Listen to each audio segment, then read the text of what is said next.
Hey guys, what's up? This is Justin from Co-Optimus. I am here with Martin from Ubisoft. He's the IP developer on The Division.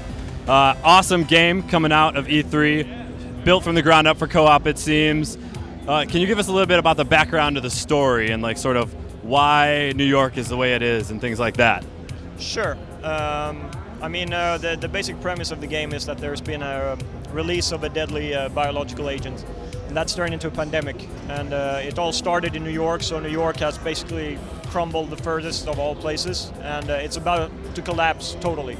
And that's when these agents go in there to try to sort it all out, and you of course are one of the agents. Okay, cool. So we saw the demo from the Xbox briefing earlier, and then I also got a different demo, same area, but it was a different time of day. It was at night, and it was after we had captured a stronghold point.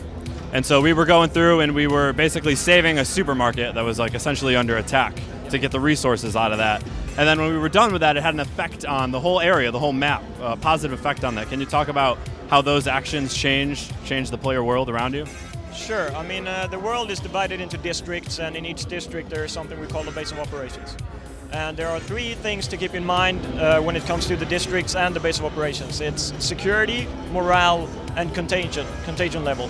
That's kind of the factors you're dealing with and trying to juggle as a player. And security and morale, that has to do with the people living there. And the contagion level, that's of course how present the virus is.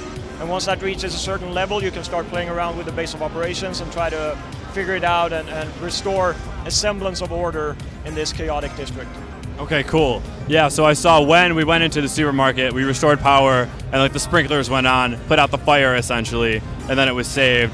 And then on the map, you could see like morale had boosted and things like that in the area. But in order to get into that area, there was a contamination level or a contagion level that we needed to equip our gas mask on. Yeah. And that's going to sort of limit where you can go depending on the equipment you have, right? Exactly, yeah. That level, it has to do with your level as well and the level of the gear you have and etc. So right, there are certain limitations in the world that you have to deal with and overcome as you progress through the game. Okay, cool. So the co-op that we saw, we had one player on a tablet, and we got to see the tablet screen for the first time, and it was not what I expected. It blew me away, actually. What made you guys sort of go that route? Well, we're massive. We don't want to do stuff half beep. We want to go all the way, right? So when we wanted to do a tablet drone thing, we wanted to go all out for it. So that's kind of what we do. So basically, when you buy the game, you get access to the tablet version, and you can essentially play that anywhere, anytime you're on the go, right?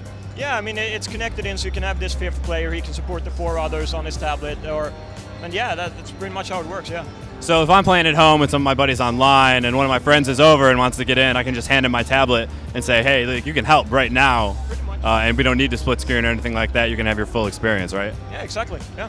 So I noticed that the HUD is very minimal, not invasive at all, not like a traditional HUD in the top corners of the screen. It sort of appears right in our player character. Menus open up in front of your player character. And I saw that you can see some info on your teammates while you're sort of in the area, like their health bars and things like that. What kind of things are you giving players to better manage like working together as a team in terms of that?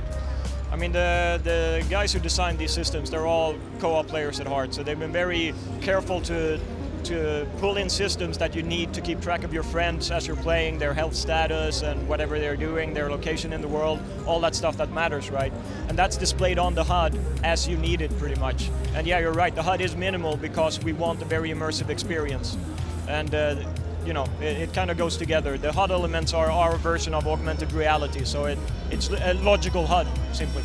Yeah, definitely. And even the map, it just sort of pops up right on the ground, and you can easily sort of mark different positions. So if I'm hanging out and I pop up my map, can my teammates sort of see what I'm looking at the same time if we're trying to coordinate attacks or something like that? That's your map to show, right? But there's going to be ways to communicate various systems or features that allow you to coordinate with your friends, for sure. Like we'll have VoIP in the game, for example, so you will be talking to your friends, so you can coordinate that way as well. Awesome, awesome. So this has been Justin with Martin for The Division. Coming out, do we know when yet? 2015. 2015. Look for it, guys. Thanks a lot.